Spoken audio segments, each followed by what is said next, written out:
Kain tayo. Gawa akong chicken pastel. Yung mga chicken kahapon. Ginawa ko siya. Hindi pa kayo mag-tsahe? Wala pa naman sinasabi.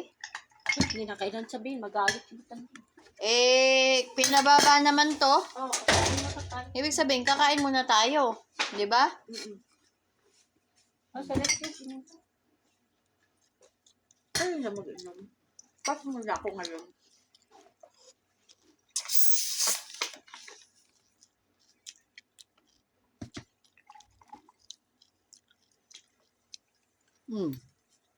Lagyan ko kasi ng dark eh. Dark soy sauce eh. Sarap.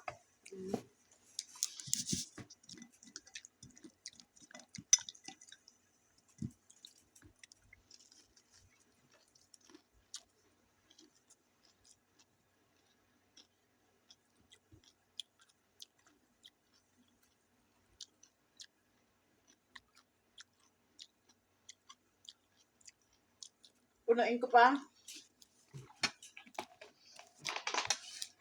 Ako ang taga-tagay ah.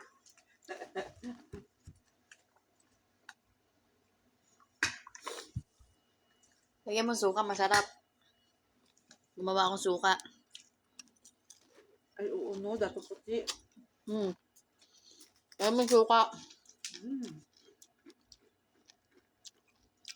Masarap talaga to sa tagay. Parang tumatagay eh. Tagay man dito na. Hindi sabi ko masarap to sa tagay. Pinuno na Pepsi.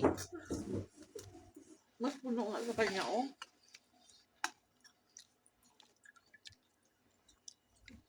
Lagaan ang hair. Ano lang. Talagaan ang health.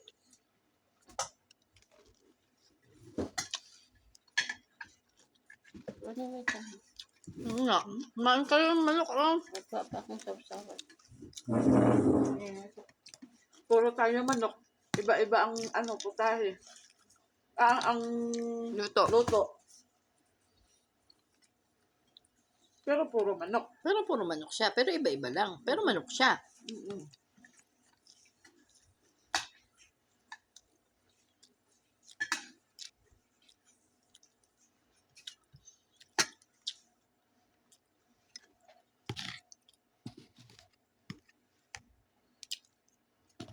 Hindi naman sa maalat ah.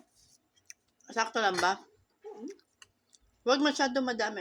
Bawasan mo yan. Thank you. Diet? Hindi. Naubos ko na yung sinando ko. Pangalawa na to. Lagi na lang palpak yung cake ni ba? Ano baboy? Diba? Doon kasi niya nilagay. Sinabi ko, lagyan ng papel. Hindi. Huwag mo nalagyan. Bahala siya.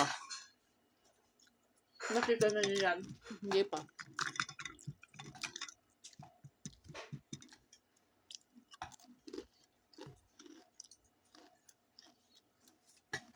Ayun, takpan dito. Ayun nga, oh. Bago ko siyempre, bago ko paakyat kay bakay ko. Uy, ano yun? Ay. Ito pa. Sana hindi mo lang ano. Gusto pala sausawan ni Atrawen ay Pepsi. Pepsi yan. Ay, nako. Akala ko dadagdagan niya yung ano niya. Ako yung din. Pepsi niya. Yung pala. Nakasenyas na ba?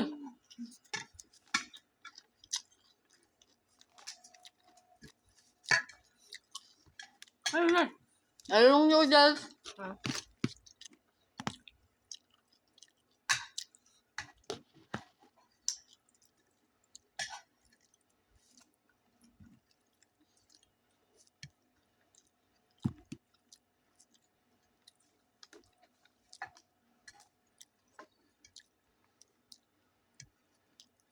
Diba? Sarap. Sarap yung corned beef. Puro butter na silang pamilya. Puro ano? Butter. Yung ginawa ni Baboy na yan. Dami. Ang dami niyang nilagay. Basta siya magawa cake, ang daming butter, siya makaubos.